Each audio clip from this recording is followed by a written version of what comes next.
Վերջին ամիսներին Թուրքիայում տեղի ունեցող զարգացումները նորից ցույց են տալիս, որ երկրի ներսում ձևավորվում է լուրջ քաղաքական լարվածություն։ Տասնյակ նահանգներում իրականացված լայնածավալ գործողությունները, հարյուրավոր ձերբակալությունները եւ հասարակության ներսում աճող վախի մթնոլորտը ստիպում են հարց տալ, ինչու է իշխանությունը կրկին անցնում ուժային մեթոդների։ Պաշտոնական Անկարան հայտարարում է, որ իրականացվում է ահաբեկչության դեմ պայքար, սակայն փորձագետների եւ իրավապաշտպանների գնահատականներով այս գործողությունների ծավալը եւ ձևը դժվար է բացատրել միայն անվտանգության նկատառումներով։ Գիշերային խուզարկություններ, տներից մարդկանց դուրս բերելը, ընտանիքների անդամների ներկայությամբ իրականացված ձերբակալություններ, այս ամենը հասարակության մեջ ստեղծում է ոչ թե պաշտպանվածության, այլ անվստահության զգացում։ Երբ պետությունը սկսում է խոսել սեփական քաղաքացիների հետ ուժի լեզվով, դա միշտ լուրջ ազդանշան է։ Դա նշանակում է, որ իշխանությունը վտանգ է տեսնում ոչ թե սահմաններից դուրս, այլ հենց ներսում։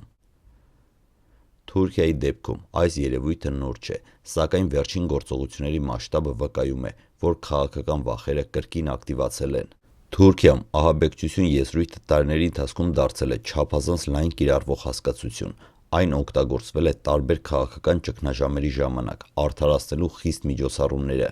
Իրավապաշտպան կառույցների դիտարկմամբ շատ դեպքերում մարդիկ ձևակերպել են ոչ թե կոնկրետ գործողությունների, այլ ենթադրյալ կապերի կամ գաղափարական մոտեցումների հիման վրա։ Այս մոտեցումը վտանգավոր է, քանի որ այն սահմանը, թե ով է վտանգը, դառնում է մշուշոտ, իսկ երբ սահմանները հստակ չեն, ցանկացած անհամաձայնություն կարող է ընկալվել որպես սպառնալիք։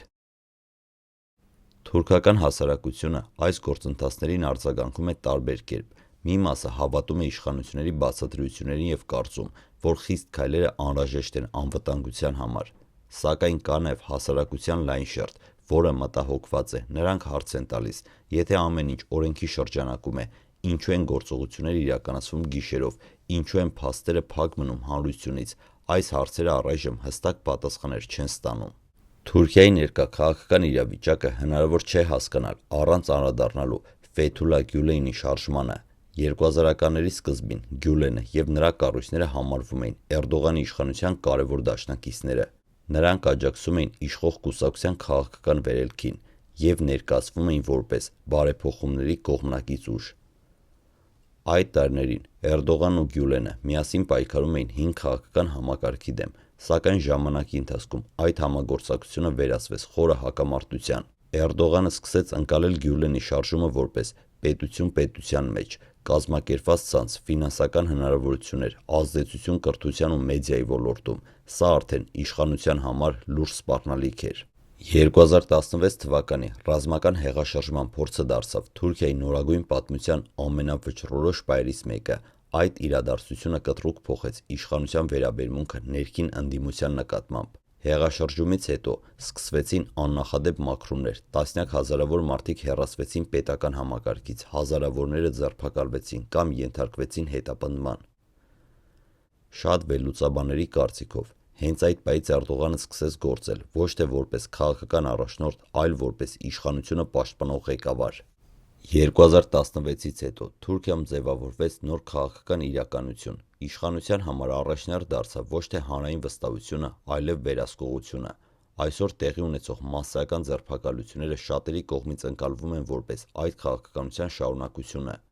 Երբ իշխանությունը երկար ժամանակ գործում է վախի տրամաբանությամբ, այն սկսվում է ամենուր տեսնել սպառնալիք, իսկ այս սպառնալիքները ժամանակի ընթացքում կարող են իրական դառնալ հենց այդ քաղաքականության պատճառով։ Թուրքիայում տեղի ունեցող զարգացումները չեն անտեսվում միջազգային հանրության կողմից։ Մարդու իրավունքների պաշտպանության ոլորտում գործող կազմակերպությունները բազմիցս նշել են, որ զանգվածային ձերբակալությունները եւ դատական գործընթացների փակ բնույթը լուրջ հարցեր են առաջացնում։ Զեկույցներում ընդգծվում է, որ ահաբեկչության դեմ պայքարը չի կարող արդարացնել մարդու հիմնարար իրավունքների խախտումը։ Միջազգային փորձը ցույց է տալիս, որ նման քաղաքականությունը երկարաժամկետ առումով հանգեցնում է մեկուսացման, տնտեսական խնդիրների եւ ներքին անկայունության։ Թուրքիան տարածաշրջանային կարևոր դերակատար է։ Ներքին լարվածությունը չի կարող չազդել նրա արտաքին քաղաքականության վրա։ Քաղաքական անկայունությունը ներսում հաճախ արտացոլվում է ավելի ագրեսիվ դիրքորոշումներով։ Սա կարող է նոր խնդիրներ ստեղծել թե հարևանների, թե դաշնակիցների հետ հարաբերություններում։ Թուրքիայում տեղի ունեցող այս գործընթացները հերթական անգամ ցույց են տալիս, թե որքան փխրուն կարող է լինել քաղաքական կայունությունը, երբ իշխանությունը սկսում է գործել վախի տրամաբանությամբ, մասսայական ձերբակալությունները, խիստ վերահսկողությունը և ներքին ճնշումների աճը չեն կարող երկարաժամկետ լուծում տալ այն խնդիրներին, որոնք խորքային բնույթ ունեն։ Պատմությունը բազմիցս ապացուցել է, որ ուժային մեթոդներով հնարավոր է ժամանակավորապես լռեցնել դժգոհությունը, բայց անհնար է վերացնել դրա պատճառները։ Երբ իշխանությունը սկսում է կասկածի տակ դնել սեփական քաղաքացիներին, դա նշանակում է, որ ճգնաժամը տեղափոխվել է արտաքին սահմաններից դեպի երկրի ներս։ Այսօր Թուրքիայում տեղի ունեցողը միայն իրավապահ գործողությունների շարք չէ, սա նաև քաղաքական ազդակ է, թե հասարակությանը, թե միջազգային հանրությանը, ազդակ, որ իշխանությունը փորձում է ամրապնդել իր դիրքերը մի միջավայրում, որտեղ վստահությունը աստիճանաբար նվազում է։ Միջազգային փորձը ցույց է տալիս, որ նման իրավիճակներում պետությունները կանգնում են ընտրության առաջ, կամ նրանք շարունակում են խորացնել վերահսկողությունը, վտանգելով հասարակական համերաշխությունը և իրավական համակարգի հեղինակությունը, կամ փորձում են վերականգնել երկխոսությունը, օրենքի գերակայությունը և հանրային վստահությունը։ Թուրքիայի դեպքում այս ընտրությունը հատկապես բարդ է, քանի որ երկիրը կարևոր դեր ունի տարածաշրջանում և գլոբալ քաղաքական գործընթացներում։ Ներքին լարվածության խորացումը անխուսափելիորեն արտացոլվում է նաև արտաքին քաղաքականության վրա, ստեղծելով նոր ռիսկեր թե հարևանների, թե դաշնակիցների համար։ Այս պատմությունը դեռ ավարտված չէ, այն շարունակվում է ամեն ձերբակալությամբ, ամեն դատական գործով և ամեն լռեցված ձայնով, իսկ դրա վերջաբանը կախված է նրանից, թե որ ուղին կընտրի պետությունը՝ վախի, թե իրավական պատասխանատվության ճանապարհը։ Այս պահին Թուրքիայում տեղի ունեցող զարգացումները պետք է դիտարկել ոչ թե առանձին գործողությունների, այլ մի ամբողջ գործընթացի շրջանակում։ Այն, ինչ այսօր ներկայացվում է որպես անվտանգության ապահովման քայլ, իրականում ունի ավելի խորը քաղաքական ենթատեքստ։ Վերջին տարիներին իշխանությունների գործողությունները ցույց են տալիս, որ ներքին սպառնալիքների ընկալումը Թուրքիայում զգալիորեն փոխվել է։ Եթե նախկինում ուշադրության կենտրոնում հիմնականում արտաքին վտանգներն էին, ապա այսօր հիմնական շեշտադրումը տեղափոխվել է երկրի ներս հասարակական խմբերի, քաղաքական շրջանակների և նույնիսկ երբեմնի դաշնակիցների վրա։ Այս փոփոխությունը պատահական չէ։ Տարիների ընթացքում ձևավորված իշխանական համակարգը դարձել է չափազանց կենտրոնացված, իսկ նման համակարգերում ցանկացած անհամաձայնություն ընկալվում է որպես ռիսկ ամբողջ կառույցի համար։ Հենց այս տրամաբանությամբ էլ կարելի է բացատրել մասսայական ձերբակալությունների և վերահսկողության ուժեղացման միտումը։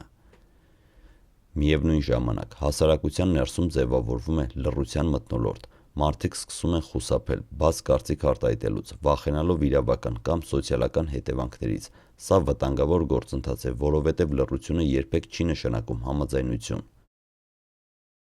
Քաղաքական վերլուծաբանները նշում են, որ նման իրավիճակներում դժգոհությունը պարզապես փոխում է իր ձևը, այն դառնում է փակ, կուտակվում է ժամանակի ընթացքում, կարող է վերածվել ավելի լուրջ ճգնաժամի։